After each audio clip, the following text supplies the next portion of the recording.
A big hello to every CLAT aspirant who's going to give CLAT in 2027, basically in December 2026, which is called CLAT 2027. We have close to 4 months left for CLAT. And सबसे primary question in students who probably have just started preparation is, can you clear CLAT in these 4 months?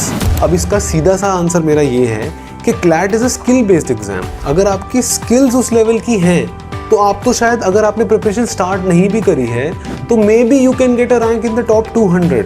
But अगर आपकी skills नहीं है, and skills मतलब reading skills, तो top 1000 में लाना can get tricky. And top 1000 में लाने के लिए आपकी strategy and your hard work should be there, तभी एक पॉसिबिलिटी है आपके पास, अदरवाइज इट्स वेरी डिफिकल्ट. ठीक है, तो अब हम आपको इस वीडियो में I am going to tell you certain things. If you want to get a certain rank, if you want to say that yes I have cleared CLAT, तो उसके लिए क्या क्या चीज़ें रिक्वायर्ड हैं, that we are going to talk about.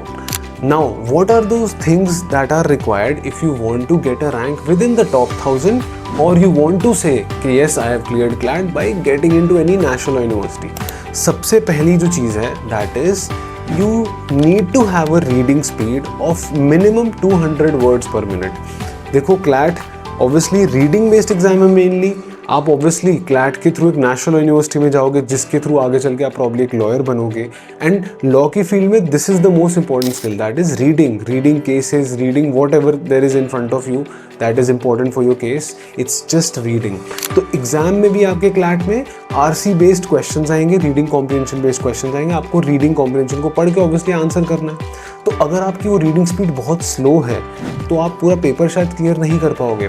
In the last 2-3 years CLAT का level जो है ना, डिफिकल्टी लेवल, फिर भी थोड़ा कम आया है.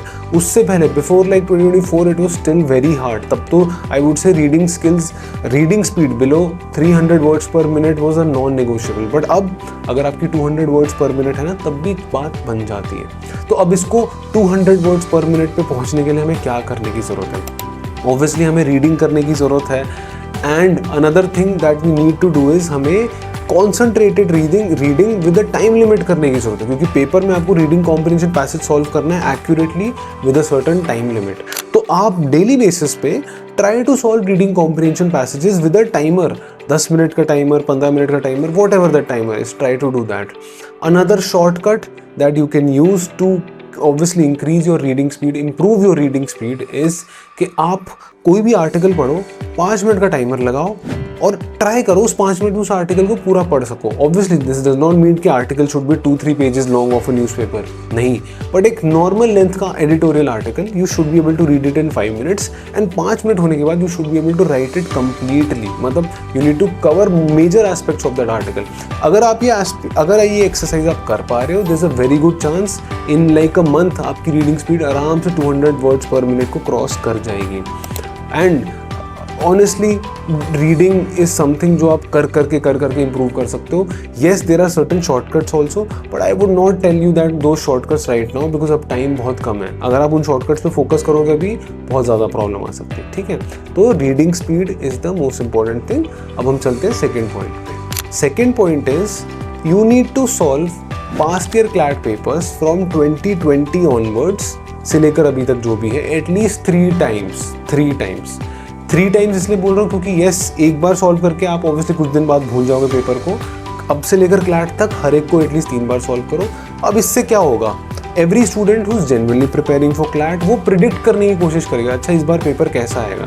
And how do you predict that? You actually predict that by looking at the past year papers. Imagine करो कि आप ऐसा सोचो कि आपने पेपर 2025 में दिया है, ठीक है, क्लैट का, and you are trying to think कि अच्छा 2026 में पेपर कैसा आएगा, और फिर आप एक बार 2026 को प्रिडिक्ट करके देख के सॉल्व करने की कोशिश करो. You will get a lot of idea कि अच्छा हर साल क्या क्या उनका माइंडसेट चेंज होता है. एंड यार देखो, जो रीजनिंग वो अपने लॉजिकल के क्वेश्चन में, लीगल की क्वेश्चन में यूज़ करेंगे टू सॉल्व दोज क्वेश्चंस, वो आप जो रैंडम मॉक्स दे रहे हो उसमें कई बार नहीं होती. And that is what you need to keep in mind. एंड सबसे पहली बात, अगर आप प्रिपरेशन स्टार्ट भी कर रहे हो ना, मैं हर किसी को बोलता हूँ सबसे पहली चीज़ ये करो कि आप देखो कि पास्ट ईयर पेपर्स कैसे आए थे. देयर इज़ अ पॉसिबिलिटी आप शायद 2 या 3 सेक्शन ऑटोमेटिकली सॉल्व कर पाओ विदाउट एनी प्रॉब्लम. तो अगर ऐसा केस है तो ऑब्वियसली पूरी प्रिपरेशन को बिल्कुल स्क्रैच से स्टार्ट करने की तो ज़रूरत नहीं है ना. You can instead of starting from 0 you can start from 20, 30, 40 what ever your level is. तो इसलिए पास्ट ईयर पेपर्स को सॉल्व करना becomes extremely important. So now let's move two point number 3. अब ये जो पॉइंट है, this is about giving CLAT मॉक्स, and according to me there's a minimum number of CLAT mocks every aspirant should give in order to get a decent rank, and that is give at least minimum 50 mocks. अब अगर 4 महीने बचे हैं तो यार almost 120 days बचे हैं. I can't say कि आप 100 मॉक्स दो, that would mean you giving a mock almost every day. उसके बाद आप इतने बर्न आउट हो जाओगे, आप दिमाग नहीं चला पाओगे, अपनी मिस्टेक्स पे फोकस नहीं कर पाओगे. If you are giving 50, that is a good number right now, कि आपने एक मॉक दिया, अगले दिन उसको एनालाइज किया, फिर दिमाग में सोचा कि अच्छा now I need to focus on this, and then create a strategy for the next mock. So that keeps you in a comfortable position. And अगर प्रॉपर तरीके से एनालाइज कर रहे हो, ज़्यादा टेंशन नहीं ले रहे हो, there is a very good chance कि 50 mocks will be enough for you to get अच्छा खासा विद इन 1000 का रैंक. एंड ये सुन लेना एक बात मेरी, कि क्लैट मॉक देना is a very very important part of your CLAT preparation. और अगर कोई मॉक देने से घबरा रहे हैं ना, तो गाइज आप पेपर में बहुत ही ज़्यादा घबराओगे. There is no point you giving CLAT. तो इट्स हाईली इंपॉर्टेंट कि आप क्लैट मॉक्स दो, और इतने दो. स्टार्टिंग के 10 मॉक्स में डोंट एक्सपेक्ट ज़्यादा स्कोर, और खुद को जज मत करना स्कोर के बेसिस पे. Just keep giving them, understand क्या हो रहा है, और फिर 10वें मॉक के बाद यू कैन स्टार्ट एक्सपेक्टिंग कि चलो इतना स्कोर तो मेरा आना चाहिए, कैसा भी मॉक हो, मतलब 30, 40, 50, 60 जो whatever based on the mock की डिफिकल्टी, इतना स्कोर तो आना चाहिए. ठीक है.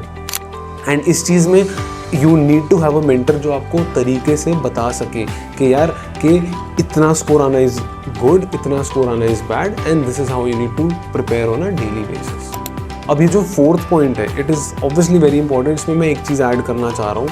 ये this is actually about GK, और ये एक ऐसा सेक्शन है जिसमें ज़्यादातर लोग गलती करते हैं बहुत मेजर, बिकॉज वो अननेसेसरी इंपॉर्टेंस देते हैं इस सेक्शन को. अब देखो, बहुत सारे लोग गलती करते हैं. आपको गलती से कौन बचा सकता है? आपको गलती से वो बचा सकता है जिसको आपकी प्रिपरेशन का फुल ऑन आइडिया है, and that is a personalise mentor that you have. देखो, कई सारे बच्चे कोचिंग ज्वाइन कर लेते हैं. कोचिंग में अगर आपको कोई पर्सनलाइज मेंटर मिल रहा है, परफेक्ट, ग्रेट. या फिर कोई आपके फ्रेंड सर्कल में कोई पर्सनलाइज मेंटर है जो आपको बता पा रहा है कि यार ये चीज़ इस तरह करनी है, आपको मैंने इस तरह करी थी, and this is how I was able to clear, and you also are asking questions to उस मेंटर से, तो it makes a lot of sense. Otherwise आपके पास टाइम बहुत कम है, and what you are trying to do is you are trying to learn 200-300 topics of GK. That does not make sense at all, and आप बस अपना time waste करोगे. हाँ, जीके करना इंपॉर्टेंट है, बट जीके के मिनिमम अगर आप 100 टॉपिक्स कर लेते हो at this point, that is good enough. And में अगर आपके पास टाइम बचता है, do more than 100, no problem with that, but make sure आप बाकी सारे सेक्शंस कवर कर रहे हो. तो 4th point is primarily about कि आप जीके के मिनिमम 100 टॉपिक्स कर रहे हो, but yes with the help of a mentor जो ऑटोमेटिकली आपको बता रहा है कि अच्छा ये 100 topics are more important, these 100 topics are not so important. अब 5th पॉइंट है, that is about what books you need to cover and what books you need to study to clear your concepts. Basic है. English के लिए and critical reasoning के लिए I would say GMAT ग्रेल करके, villis GMAT ग्रेल करके book है, both for critical reasoning and English. You should be covering that. For analytical reasoning this is a book called AP Bhardwaj, but we have an amazing book at Study Anchor. आप हमारी study anchor की book को भी ले सकते हो. It has all the topics with all the necessary questions. You can do that as well. फिर उसके बाद आपकी आ जाती है लीगल रीजनिंग की. लीगल रीजनिंग के लिए आई वुड नॉट सजेस्ट कोई बुक पढ़ो आप एज सच. अगर आपके पास मॉड्यूल्स हैं, दे आर गुड इनफ, वहाँ से करो. Otherwise past year paper solve करो, दैट्स मोर देन इनफ अभी के लिए. और मॉक में कोई क्वेश्चन आता है उसको वैसे सॉल्व कर लो. आई डोंट थिंक लीगल के लिए बहुत ज़्यादा बुक की ज़रूरत है. नेक्स्ट आ जाता है क्वांटिटेटिव एप्टीट्यूड. क्वांटिटेटिव एप्टीट्यूड के लिए 30 Days Maths Wonder is one of the best books. Just solve it from there. And last है हमारा जीके. जीके के लिए बस कंपेंडियम्स पढ़ो. न्यूज़पेपर से भी जीके करने की कोशिश करोगे, नहीं समझ में आएगा कुछ भी, तो do not waste your time on newspapers. Last point जो मैं बोलना चाह रहा हूँ आपको, that you should be covering you need to have, that is again repeating कि एक मेंटल एस्पेक्ट होना चाहिए आपके पास to clear this exam. Don't have too many expectations and don't think कि अच्छा औरों के मेरे से अच्छे नंबर आ रहे हैं और लोग मेरे से आगे वो बहुत पहले से प्रिपेयर कर रहे हैं. Don't have that.